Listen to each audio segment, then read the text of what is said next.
ನಮಸ್ಕಾರ. ನಿನಿಮೋ ಚಾನಲ್ಗೆ ಸ್ವಾಗತ. ನಾನು ನಿಮ್ಮ ಅಕ್ಷಿತಾ. ಹೊಸದಾಗಿ ಅಮ್ಮಂದಿರಾದ ಪ್ರತಿಯೊಬ್ಬರಿಗೂ ತಮ್ಮ ಮಗುವಿಗೆ ಹಾಲುಣಿಸುವುದು ಅತ್ಯಂತ ಸುಂದರವಾದ ಅನುಭವ. ಆದ್ರೆ ನಿಜ ಹೇಳ್ಬೇಕಂದ್ರೆ ಆರಂಭದಲ್ಲಿ ಇದು ಅಷ್ಟೇ ಕಷ್ಟ ಮತ್ತು ಸವಾಲಿನಿಂದ ಕೂಡಿರುತ್ತದೆ. ನಮಗೆ ತಿಳಿಯದೆ ಮಾಡುವ ಕೆಲವು ಸಣ್ಣ ತಪ್ಪುಗಳಿಂದಾಗಿ ತಾಯಿಗೆ ವಿಪರೀತ ನೋವು ಕಾಣಿಸ್ಕೊಳ್ಬಹುದು ಅಥವಾ ಮಗುವಿಗೆ ಸರಿಯಾಗಿ ಹೊಟ್ಟೆ ತುಂಬದೇ ಇರಬಹುದು. ನೀವು ಕೂಡ ಹೊಸದಾಗಿ ತಾಯಿಯಾಗಿದ್ದರೆ ಅಥವಾ ಶೀಘ್ರದಲ್ಲೇ ಮಗುವಿನ ನಿರೀಕ್ಷೆಯಲ್ಲಿದ್ದರೆ ಈ ವಿಡಿಯೋ ನಿಮಗಾಗಿ.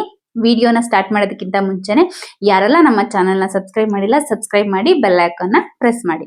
ಇವತ್ತು ನಾವು ಪ್ರತಿಯೊಬ್ಬ ಹೊಸ ತಾಯಿ ಮಾಡುವ 5 ಮುಖ್ಯ ತಪ್ಪುಗಳು ಮತ್ತು ಅವುಗಳನ್ನು ಸರಿಪಡಿಸಿಕೊಳ್ಳುವ ಸರಳ ಹಂತಗಳನ್ನ ವಿವರವಾಗಿ ತಿಳಿಯೋಣ. ವಿಡಿಯೋವನ್ನ ಎಲ್ಲೂ ಸ್ಕಿಪ್ ಮಾಡದೆ ಕೊನೆವರೆಗೂ ನೋಡಿ. ಮೊದಲನೇ ಮತ್ತು ಅತ್ಯಂತ ಸಾಮಾನ್ಯ ತಪ್ಪು ಸರಿಯಾದ ಹಿಡಿತ ಸಿಗದಿರುವುದು, ಅಂದ್ರೆ ಪೂರ್ ಲ್ಯಾಚಿಂಗ್, ಅಂದರೆ ಮಗುವಿಗೆ ಸರಿಯಾಗಿ ಹಾಲು ಹಿಡಿಯಲು ಬಾರದಿರುವುದು. ಸಾಮಾನ್ಯವಾಗಿ ಹೊಸ ತಾಯಂದಿರು ಮಗು ಬರೀ ಎದೆಹಾಲಿನ ತುದಿಯನ್ನು ಮಾತ್ರ ಹಿಡಿದು ಹಾಲು ಕುಡಿಯಲು ಬಿಡುತ್ತಾರೆ. ಹೀಗೆ ಮಾಡುವುದರಿಂದ ತಾಯಿಗೆ ತೀವ್ರವಾದ ನೋವು, ಗಾಯ ಮತ್ತು ರಕ್ತಸ್ರಾವವೂ ಆಗಬಹುದು. ಅಷ್ಟೇ ಅಲ್ಲ, ಮಗುವಿಗೂ ಪೂರ್ತಿಯಾಗಿ ಹಾಲು ಸಿಗುವುದಿಲ್ಲ. ಇದಕ್ಕೆ ಪರಿಹಾರ ಏನು ಅಂತ ನೋಡೋದಾದ್ರೆ, ಮಗು ಹಾಲು ಕುಡಿಯುವಾಗ ಅದರ ಬಾಯಿ ಸಂಪೂರ್ಣವಾಗಿ ಅಗಲವಾಗಿ ತೆರೆದಿರಬೇಕು. ಬರೀ ತುದಿಯನ್ನು ಮಾತ್ರವಲ್ಲದೆ ಕಪ್ಪು ಭಾಗದ ಬಹುತೇಕ ಭಾಗ ಮಗುವಿನ ಬಾಯಿಯೊಳಗೆ ಹೋಗಬೇಕು. ಆಗ ಮಗು ಹಾಲು ಕುಡಿಯುವಾಗ ಚಪ್ಪರಿಸುವ ಶಬ್ದ ಬರಬಾರದು, ಬದಲಿಗೆ ಹಾಲು ನುಂಗುವ ಗೊಟುಕ್ ಶಬ್ದ ಬರಬೇಕು. ಹೀಗಾದಾಗ ಮಾತ್ರ ಮಗುವಿಗೂ ಹಾಲು ಸಿಗುತ್ತೆ, ತಾಯಿಗೂ ನೋವಾಗೋದಿಲ್ಲ. ಎರಡನೇ ತಪ್ಪು ಸಮಯದ ಲೆಕ್ಕದಲ್ಲಿ ಹಾಲು ಕೊಡುವುದು.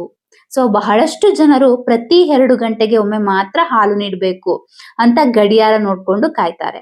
ಮಗುವಿಗೆ ಹಸಿವಾಗಿದ್ದರೂ 2 ಗಂಟೆ ಆಗಿಲ್ಲ ಅಂತ ಹಾಲು ಕೊಡದೆ ಇರುವುದು ಅಥವಾ ಮಗು ನಿದ್ದೆಯಲ್ಲಿದ್ದರೂ ಬಲವಂತವಾಗಿ ಎಬ್ಬಿಸಿ ಹಾಲು ಕೊಡುವುದು, ಇವೆರಡು ತಪ್ಪು.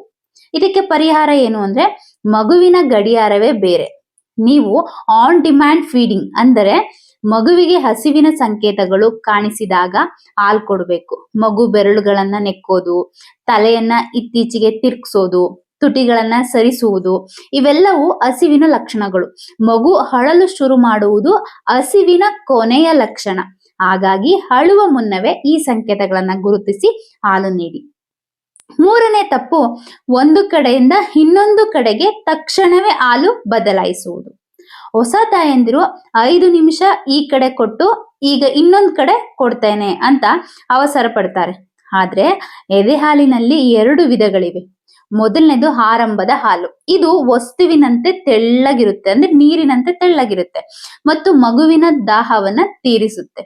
ಹಾಗೆ ಎರಡನೆಯದು ಕೊನೆಯ ಹಾಲು. ಇದು ಗಟ್ಟಿಯಾಗಿದ್ದು ಕೊಬ್ಬಿನಂಶದಿಂದ ಕೂಡಿರುತ್ತೆ. ಮಗುವಿನ ತೂಕ ಹೆಚ್ಚಾಗಲು ಮತ್ತು ಹೊಟ್ಟೆ ತುಂಬಲು ಇದೇ ಮುಖ್ಯವಾದ ಹಾಲು. ಇದಕ್ಕೆ ಪರಿಹಾರ ಏನು ಅಂತ ನೋಡೋದಾದ್ರೆ, ನೀವು ತಕ್ಷಣವೇ ಬದಿ ಬದಲಾಯಿಸಿದ್ರೆ ಮಗುವಿಗೆ ಬರೀ ತೆಳ್ಳಗಿನ ಹಾಲು ಮಾತ್ರ ಸಿಗುತ್ತೆ. ಗಟ್ಟಿ ಹಾಲು ಸಿಗುವುದೇ ಇಲ್ಲ. ಆದ್ದರಿಂದ ಕನಿಷ್ಠ 15ರಿಂದ 20 ನಿಮಿಷ ಒಂದು ಕಡೆ ಪೂರ್ತಿಯಾಗಿ ಹಾಲು ಖಾಲಿಯಾದ ಮೇಲೆ ಇನ್ನೊಂದ್ ಕಡೆ ಬದಲಾಯಿಸಿ. 4ನೇ ತಪ್ಪು, ಇನ್ಕರೆಕ್ಟ್ ಫೀಡಿಂಗ್ ಪೊಸಿಷನ್. ಹಾಲುಣಿಸುವಾಗ ತಾಯಿಯೇ ಕೆಳಗೆ ಮಗುವಿನ ಕಡೆಗೆ ಬಾಗುವುದು. ಇದರಿಂದ ಕುತ್ತಿಗೆ ನೋವು, ಬೆನ್ನು ನೋವು ಮತ್ತು ಹೆಗಲ ನೋವು ಶುರುವಾಗುತ್ತೆ.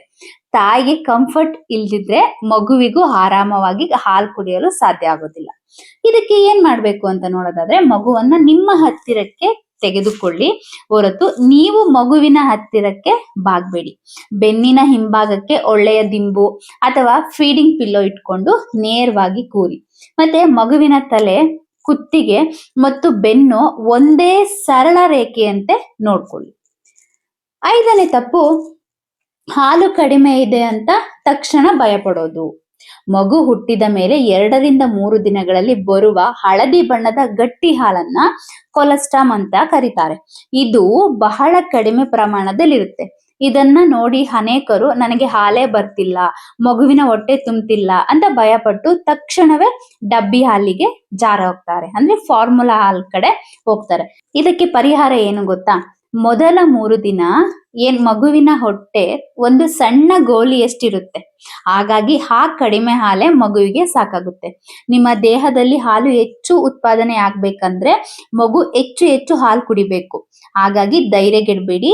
ಸೂಕ್ತ ಪೋಷಕಾಂಶಗಳಿರುವ ಆಹಾರವನ್ನ ಸೇವಿಸಿ ಮತ್ತು ಮಗುವಿಗೆ ಆಗಾಗ ಹಾಲನ್ನ ಕೊಡಿ. ನೋಡಿದ್ರಲ್ಲ ಫ್ರೆಂಡ್ಸ್, ಹಾಲುಣಿಸೋದು ಪ್ರತಿಯೊಬ್ಬ ತಾಯಿಗೂ ಒಂದು ಕಲಿಯುವ ಪ್ರಕ್ರಿಯೆ. ಆರಂಭದಲ್ಲಿ ತಪ್ಪುಗಳಾಗುವುದು ತೀರಾ ಸಹಜ. ಹಾಗಾಗಿ ಯಾರು ಧೈರ್ಯ ಕಳೆದುಕೊಳ್ಬೇಡಿ. ಈ ಮಾಹಿತಿ ನಿಮ್ಗೆ ಇಷ್ಟವಾಗಿದ್ರೆ ವಿಡಿಯೋಗೆ ಒಂದು ಲೈಕ್ ಮಾಡಿ. ನಿಮ್ಮಂತೆಯೇ ಇರುವ ಹೊಸ ತಾಯಂದಿರು ಮತ್ತು ಗರ್ಭಿಣಿಯರೊಂದಿಗೆ ಈ ವಿಡಿಯೋವನ್ನ ಶೇರ್ ಮಾಡಿ. ನಮ್ಮ ನಿನಿಮೋಲ್ ಚಾನಲ್ಗೆ ಇನ್ನೂ ಸಬ್ಸ್ಕ್ರೈಬ್ ಆಗಿಲ್ಲ ಅಂತಂದ್ರೆ ತಕ್ಷಣವೇ ಸಬ್ಸ್ಕ್ರೈಬ್ ಆಗಿ ಪಕ್ಕದಲ್ಲಿರೋ ಬೆಲ್ ಐಕಾನ್ನ ಕ್ಲಿಕ್ ಮಾಡಿ. ನಿಮ್ಮ ಪ್ರೀತಿಗೆ ಧನ್ಯವಾದಗಳು. ನಾನು ನಿಮ್ಮ ಅಕ್ಷಿತಾ. ಮುಂದಿನ ವಿಡಿಯೋದಲ್ಲಿ ಸಿಗೋಣ. ನಮಸ್ಕಾರ.